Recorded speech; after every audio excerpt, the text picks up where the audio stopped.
Now, your 13 First Alert weather forecast. Hopefully you're able to get outside at some point today. It was downright gorgeous out there. We had plenty of sunshine, some cumulus clouds in the mix, and those temperatures right where they should be this time of year into the low and mid 80s. Luckily for tomorrow, a little change in the temperature department. We are going to wind back up into the low and mid 80s. It is going to be dry tomorrow. However, we are looking to have some rain knocking on our doorstep as soon as tomorrow evening, and those chances for showers are going to take us right through the end of the week in response to a weather system that is going to be traversing the Great Plains. And as a result of the expected showers and that extra cloud cover, it's actually going to cool us off back down into the 70s. But don't worry, if you haven't been enjoying the warmer weather, it will be quick to return by this weekend. Our visible satellite this afternoon showing the coverage of those cumulus clouds. These typically form with that peak heating, but later this evening, as we lose that heating, these clouds are going to dissipate.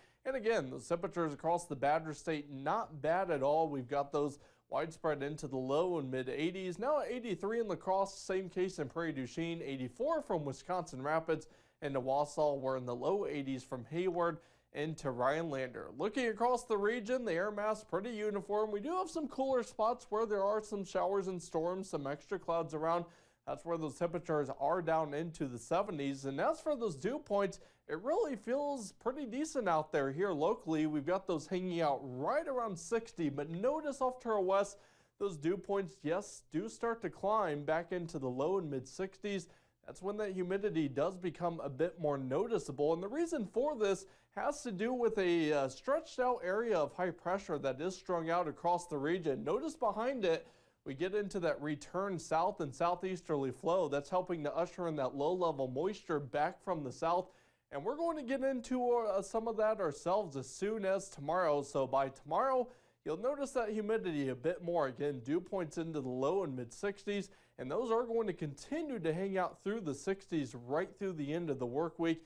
And I'm afraid through your extended forecast as well if you're not a fan of the humidity. Otherwise, going through tonight, we are going to stay with a mostly clear sky. Again, for tomorrow, largely dry out there. We'll start out the day with some sunshine, but as the day progresses, that's where that cloud cover starts to increase out ahead of our next weather system. And this model, really not excited about the rain coming in tomorrow evening, but most of the forecast guidance tends to disagree with the solution. I think we'll have some rain moving in by the early half of tomorrow night, continuing through the overnight hours. And I do think that rain does linger at least through Thursday morning, but starts to scatter out towards the afternoon hours.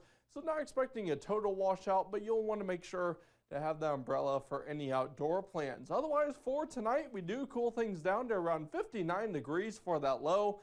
As we head into tomorrow, we'll be a bit breezy from the southeast, but temperatures back around average at around 83 degrees there. Again, we do have those shower chances through the end of the week. Those temperatures cooling off through the low 70s, but through the extended forecast, we quickly dry things back out. Quite a bit of sunshine, and those temperatures reaching up into the low 80s. Lots of humids there. Yes, but luckily not too bad. Most of the time, dew point's going to be into the 60s, not the tropical 70s. Yeah, and that's good. Yes. All right. Thanks, Darren. The latest